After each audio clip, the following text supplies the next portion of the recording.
ഇന്ന് ഞാൻ നിങ്ങളെ കാണിക്കുന്നത് ഞങ്ങളുടെ ഫിഷ് ടാങ്കാണ്. ഇതിനകത്ത് നിറച്ച് മീനുണ്ട്. കാരണം ഇതിനകത്ത് വലിയ ഫിലോപ്പിയകൾ പെറ്റുപെരുകി ധാരാളം കുഞ്ഞുങ്ങളുണ്ട്. അതുപോലെ വലുതും ചെറുതുമായിട്ടുള്ള ധാരാളം മീനുകൾ ഇതിനകത്തുണ്ട്. അതോടൊപ്പം തന്നെ ഗ്രാസ് കാർപ്പും ഉണ്ട്. അങ്ങനെ വീഡിയോ എടുക്കുമ്പോൾ ഇത് ശരിക്കും കാണുന്നില്ല.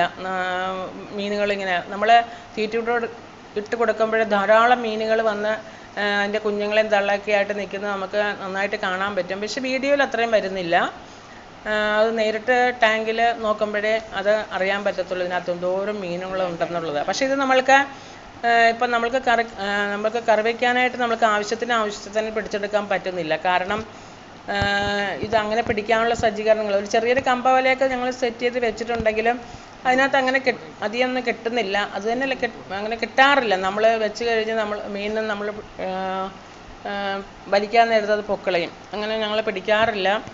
അതുകൊണ്ട് ഇത് പിടിക്കണമെങ്കിൽ തന്നെ ഇത് വെള്ളം വറ്റിച്ചേ പിടിക്കാൻ പറ്റത്തുള്ളൂ. വലിയൊരു ടാങ്കാണ്. വെള്ളം വറ്റിച്ച് കഴിഞ്ഞാൽ നമുക്ക് പിടിച്ചെടുക്കാം. ടാങ്കിൽ ഇറങ്ങി നമുക്ക് കോരിയെടുക്കാം. അങ്ങനെ ഇത് പിടിക്കാൻ പറ്റത്തുള്ളൂ.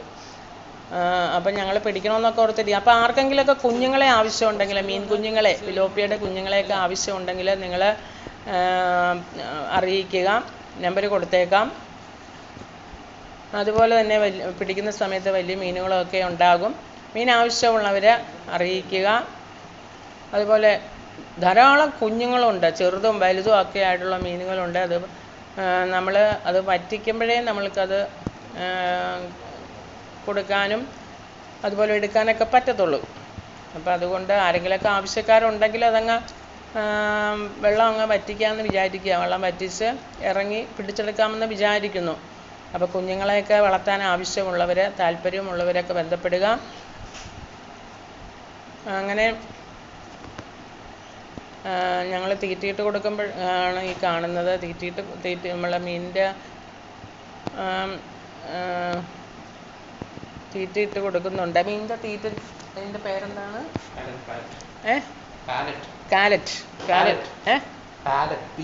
പാലറ്റ് മീൻ തീറ്റ ഉണ്ടല്ലോ, അതിട്ട് കൊടുത്താണ് ഞങ്ങൾ വളർത്തുന്നത്. പിന്നെ ഇടയ്ക്ക് മറ്റേ അസോളയൊക്കെ ഇട്ട് കൊടുക്കാറുണ്ട്. അല്ലാതെ വേറെ അങ്ങനെ ഇറച്ചിയുടെ അവശിഷ്ടങ്ങൾ അങ്ങനെയൊന്നും ഇട്ട് കൊടുക്കാറില്ല. കാരണം വെള്ളം ചീത്തയായി പോകും. അതുപോലെ തന്നെ അത് ദോഷമാണല്ലോ ടാങ്കിന്. അപ്പോൾ അതുകൊണ്ട് അങ്ങനെ ഇട്ട് കൊടുക്കാറില്ല. ഇതുകൊണ്ട് തന്നെയാണ് ഈ തീറ്റ തിന്ന് തന്നെയാണ് ഇത് വളരുന്നത്. ധാരാളം കുഞ്ഞുങ്ങളുണ്ട്, ധാരാളം കുഞ്ഞുങ്ങൾ. നമ്മൾ ടാങ്കിൽ അതിൻ്റെ ഈ ഭക്ഷണം ഇട്ട് കൊടുക്കുമ്പോൾ നമ്മൾക്ക് കാണാം എല്ലാം ഇങ്ങനെ പൊങ്ങി വന്ന് നിൽക്കുന്നത്. ഇതിങ്ങനെ പെരുകി ടാങ്ക് നിറച്ച് കുഞ്ഞുങ്ങളാണ്. വലുതും ഇങ്ങനെ കുറേ ഉണ്ട്. അതോടൊപ്പം തന്നെ കുഞ്ഞുങ്ങളും. അതുപോലെ തന്നെ ഗ്രാസ് കാർപ്പും ഉണ്ട്. അങ്ങനെ ആർക്കെങ്കിലുമൊക്കെ മീൻ വളർത്താൻ താല്പര്യമുള്ളവരൊക്കെ അറിയിക്കുക. അതിനകത്ത് പായലും ഉണ്ട്. പായൽ നിറച്ചുണ്ട്. പായൽ ഞങ്ങൾ വാരി ചെടിയുടെ ചുവട്ടിലും അങ്ങനെയുള്ളതൊക്കെ വെക്കാറുണ്ട്. ഒരു വളമാണല്ലോ. ഇതാണ് ഒരു ചെറിയൊരു കമ്പ പോലെ ഞങ്ങൾ സെറ്റ് ചെയ്ത് വെച്ചിരുന്നത്. പക്ഷേ അത് അത്ര യൂസ്ഫുള്ളായിട്ട് തോന്നുന്നില്ല. അതിനകത്ത് കയറുമ്പോൾ നമ്മളത് വലിക്കുമ്പോൾ അത് ചാടിപ്പോവും.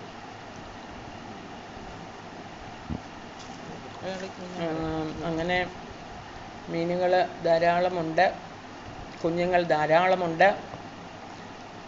മീൻ വളർത്താനൊക്കെ ഒത്തിരി പേർക്കൊക്കെ ഇഷ്ടമുണ്ടല്ലോ, താല്പര്യമുണ്ടല്ലോ. അതുപോലെ കുഞ്ഞുങ്ങളെയൊക്കെ ആവശ്യമുള്ളവരൊക്കെ മൊത്തത്തിൽ കൊടുക്കാനാണെങ്കിലും ഞങ്ങൾക്ക് താല്പര്യമുണ്ട്. നിങ്ങൾ വന്ന് നോക്കി മൊത്തത്തിൽ പിടിച്ചുകൊണ്ട് പോകണമെങ്കിലും അങ്ങനെ കൊണ്ടുപോകാം. അതല്ല ഞങ്ങൾ വെള്ളം വറ്റിച്ച് പിടിച്ചു തന്നെങ്കിൽ അങ്ങനെയും പിടിച്ചു തരാം. ആവശ്യമുള്ളവരൊക്കെ അറിയിക്കുക. ഞങ്ങൾ രണ്ടുപേരും കൂടിയാണ് ഇത് പിടിക്കാറുള്ളത്. ടോയ്ച്ചൻ ഇറങ്ങും, ഞാൻ പെറുക്കിയെടുക്കും. അങ്ങനെയാണ് ഞങ്ങൾ നേരത്തെയൊക്കെ പിടിച്ചുകൊണ്ടിരുന്നത്. ഇതിൻ്റെ അറ്റത്ത് ഞാനത് സൂം ചെയ്ത് കാണിക്കാം. അറ്റത്തൊരു തവള ഇരിപ്പുണ്ട്, ഒരു വലിയൊരു തവള ഇരിപ്പുണ്ട്. അത് കാണുന്നില്ല, സൂം ചെയ്തിട്ടും കണ്ടില്ല. അങ്ങ് അറ്റത്തിരിപ്പുണ്ട്. അവനാൾ പെശകാണ്. അവനാണ് ഇടയ്ക്കിടയ്ക്ക് മീനൊക്കെ ഓരോ തവളയും ഇങ്ങനെ നമ്മൾ പിടിച്ച് നശിപ്പിച്ച് കളയുമ്പോൾ അടുത്തത് ചാടും. അങ്ങ് അറ്റത്തിരിപ്പുണ്ട്. വലിയൊരു തവളയാണ്, അങ്ങ് അറ്റത്തിരിപ്പുണ്ട്. അവനെ തിന്നാവുന്നത്രയും അവൻ തിന്നുന്നുണ്ട് ഈ കുഞ്ഞുങ്ങളെയൊക്കെ. അതിനൊക്കെ ഒരു പരിധി ഉണ്ടല്ലോ. അവനതിനകത്തൊന്നും പോകത്തില്ല. അങ്ങനെ നമ്മൾക്കത് പിടിക്കാൻ നോക്കിയിട്ടും പിടിക്കാൻ പറ്റുന്നില്ല. അതാണ്. എന്നാലും മീനിങ്ങനെ പെറ്റ് പെരുകിക്കൊണ്ടിരിക്കുകയല്ലേ എപ്പോഴും. അപ്പോൾ അതിൻ്റേതായിട്ടുള്ള ധാരാളം മീൻ കുഞ്ഞുങ്ങൾ നിറഞ്ഞു നിൽക്കുകയാണ് ടാങ്കിൽ. അപ്പം ഞങ്ങൾ അത് ഒന്ന് വറ്റിച്ച്, ഇത്രയങ്ങ് കുഞ്ഞുങ്ങളായാൽ അത് ശരിയാവത്തില്ലല്ലോ. അപ്പോൾ അത് വറ്റിക്കാമെന്നൊക്കെ ഓർത്തിരിക്കുന്നു. ആരെങ്കിലുമൊക്കെ ആവശ്യക്കാരുണ്ടെങ്കിൽ പെട്ടെന്ന് തന്നെ വറ്റിച്ചെടുക്കാമെന്ന് വിചാരിക്കുന്നു.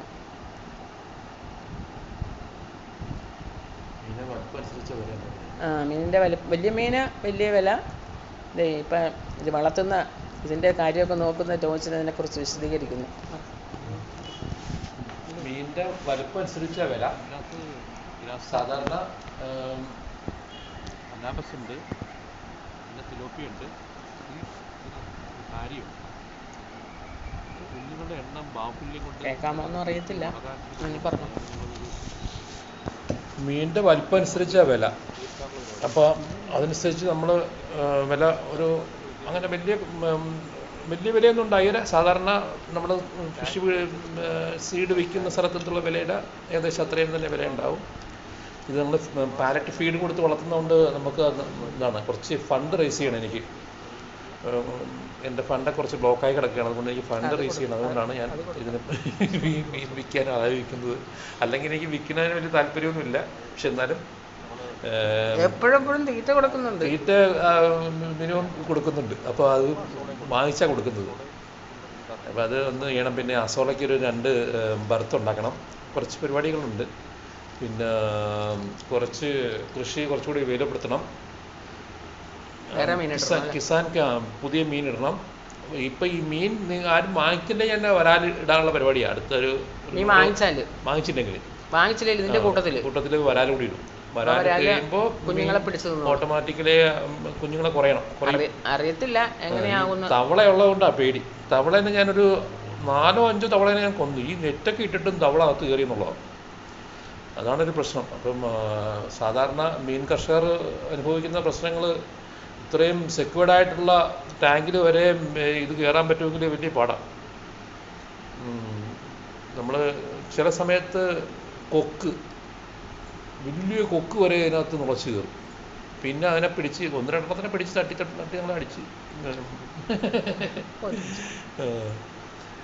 കൊക്ക് കയറും, ഇത് കയറും. പിന്നെ ചേരയും പാമ്പൊന്നും ഇതിനായിട്ട് കണ്ടിട്ടില്ല. ഉടുമ്പ് ഇവിടെ ഉണ്ട്, പക്ഷെ ഉടുമ്പൊന്നും ടാങ്കിനകത്ത് കയറിയതായിട്ട് കണ്ടിട്ടില്ല. എന്നാലും ഞങ്ങൾക്കൊരു ടൈം പാസ്സാണ്. എനിക്ക് ദിവസം ഇവനെ കണ്ടില്ലെങ്കിൽ ഒരു വിഷമമാണ്. ഞാൻ കൊച്ചു പിള്ളേർ വരുമ്പോഴത്തേക്ക് ഞാൻ പറയും, അത് ലക്ഷ്മിയാണ്, അത് ഗൗരവമിയാണ്, അത് കല്യാണിയാണെന്നൊക്കെ പറയും. അവർ ഓർക്കും അത് തന്നെയാണെന്ന് ഓർത്തിരിക്കും. ഇത് അവിടെ വിളിക്കും, കല്യാണി ഓടിവാ. അപ്പം മീൻ കുറേ എണ്ണം വരുമല്ലോ. ഇതാണ് അസോള നല്ലൊരു സാധനമാണ്. അസോള നമുക്ക് മീൻ തീറ്റയായിട്ട് ഉപയോഗിക്കാം, കോഴിക്ക് തീറ്റയായിട്ട് ഉപയോഗിക്കാം, താറാവിന് തീറ്റയായിട്ട് ഉപയോഗിക്കാം. പല കാര്യങ്ങൾക്കും അസോള നല്ലതാണ്. അസോള ഒരു വീട്ടിൽ അത്യാവശ്യം വളർത്തേണ്ടത് നല്ലതാണ്. അസോള വളർത്തുന്ന വിധമൊക്കെ ഞാനൊരു വീഡിയോ ചെയ്തിട്ടുണ്ടായിരുന്നു. ഇനിയും ഒരു വീഡിയോ കൂടി ചെയ്യുന്നുണ്ട് ഇവിടെ തന്നെ. അപ്പോൾ നമുക്കറിയാം, അതിനെപ്പറ്റി പറയാൻ പറ്റും. ഓക്കെ, അപ്പോൾ കേട്ടല്ലോ എല്ലാം. ഓക്കെ, ആവശ്യമുള്ളവർ ബന്ധപ്പെടുക.